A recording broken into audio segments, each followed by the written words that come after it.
There are times in life to be formal, to be a little bit serious, and there's times to dress up and not crack jokes, and then there's the rest of life, and well, hopefully, you manage to get a balance of both of those. Somebody who, well, still looking for the balance, perhaps. John Cowan joining me on the program. John, good morning. Yes, I've never been accused of balance. Probably to Although tip more towards the informal and the casual. although and very casually dressed today. It's a stunning T-shirt that you're wearing. I feel slightly overdressed. However, I know you were all dressed up on Saturday as a wedding celebrant. You wouldn't have been rocking that T-shirt. It would have been another T-shirt entirely. Yes, I wore my suit. I always feel that the person that you're never overdressed, you're just the best dressed. Oh yeah, That's a nice little phrase. Andrew, you can take that to heart. You're always stunningly attired. The person that dresses up never has to apologise to the person who dresses down. So I often default to a suit because that makes me the winner in any competition. There we go. Although you don't want to overdress, you wouldn't want to overdress the bride or even the groom for that matter at a wedding. You know, you know your place as the wedding celebrant, but a wonderful time of celebration for people suitably dressed, perhaps. Oh, yeah, it was. Actually, it was a lovely little wedding that I did in the weekend. I did quite a few weddings, and this one was it was just a small private wedding in someone's lounge, the family standing around while the couple stood in their lounge, and lots of fun and joking, even as the ceremony was going. I think weddings should be fun. They can be fun. Yeah. But then I said, now we come to the part the formal part, when they're going to be saying their vows to each other. And it was like a switch was thrown. Wow. Even in their semi-inebriated, maybe not even semi-inebriated state, they quietened down, straightened up, and gave their full attention. Someone, started to clown around and say something funny, and they were shushed down. Wow. It was nice. They were honouring the couple and honouring marriage with their serious, dignified attention. It lasted for perhaps 60 seconds. That was perhaps all they could manage. We got the formal bit out of the way, and then it was back to the raucous mayhem. But I think we innately appreciate formality, especially when that formality is kind and generous and thoughtful and heartfelt. I don't like just empty tradition for the sake of tradition and etiquette. Yeah. I remember watching two women almost coming to blows at a wedding breakfast once about the correct order in which cutlery should be laid out either side of the plate.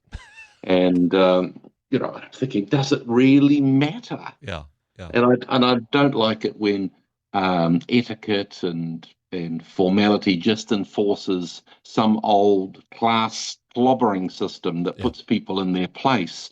I remember, Queen Victoria, she may have had her good points, but I do know that if her house staff were around when she was coming along, they had to hide. Oh. And if they couldn't find a hiding place, they had to turn and face the wall she walked past. Yeah. I sometimes do that when my wife walks past, just to show my respect and dignity. But in general, it's not a nice thing, I don't think. Yeah.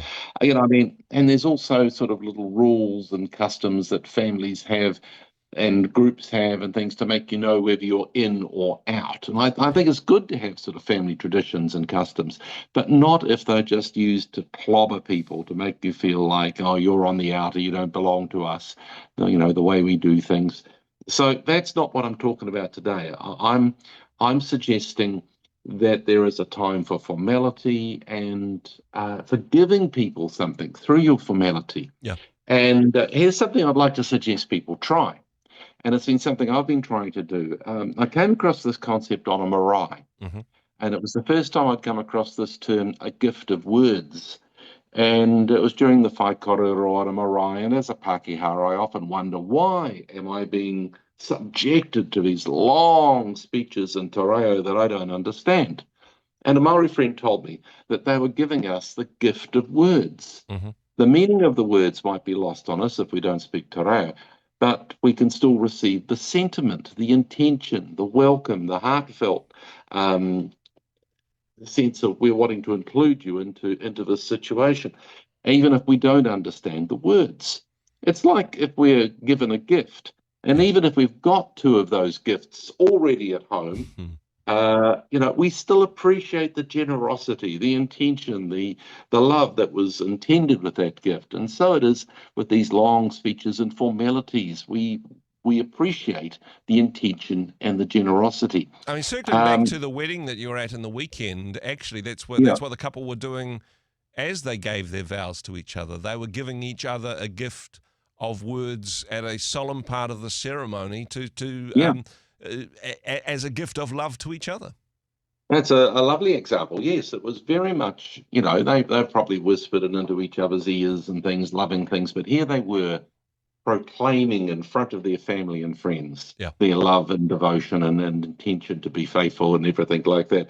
And as a gift. And this is what I'm suggesting we do. We give each other the gift of words, not necessarily long speeches, but a few words from your heart to their heart. And maybe it's in public, maybe it's in private, but people like it. Yeah. It's at the heart, I think, of the popularity of Facebook, the interactions that are happening. And I'm sure that we can do better than just a thumbs up and a little heart emoji. Yeah. And so these are the types of things I'm thinking of. A gift of words might be actually shaking someone's hands while looking in their eye and saying, "It's really good to see you." Yeah. Not doing it in a creepy way. "It's really good to see you." That would freak them out. Find that I line. mean, Yeah. yeah. A note of appreciation or a compliment. I know you can do it by text or social media post, and that's lovely. But I reckon the significance increases if you actually use ink and paper. Yeah. It can be done. You can remember how to do it. And just getting it to, leaving it on, in their letterbox, in their desk, in front, handing it over to them. I think, it doesn't have to necessarily be on an expensive $8 card, but, that gets appreciated too. Making little speeches, tapping on the glass and standing up and making a speech at a birthday or a family dinner or a gathering. This is a family tradition we've had in our family right from when our kids were little. Everybody has to make a speech about the birthday person, and it's usually only a sentence or two. And they're not allowed to damn with faint praise. They're not allowed to use this as an opportunity to insult them. It's actually a genuine complimentary speech, and it's something that our family now really treasure, even as adults. Yeah. And when we get together, we do it. Writing more than just your name at the bottom of a greeting card or a condolence card. Yeah. Writing a few thoughts and things like that. If you don't know what to write, ask Google or one of these AIs. They can give you the words to say, but the fact that you are writing them, that you're saying them, you're giving them as a gift, will be so important. Saying, when you give a few words, just sort of saying a few words and then inviting friends to raise a glass or pause for a moment's silence or something, to remember a friend who's going through something hard or passed away or something. Having little ceremonies to celebrate welcoming babies into the family or getting driver's license or passing exams or someone returning from overseas or something. Having actually a little formality about it to show that this is special, this is important.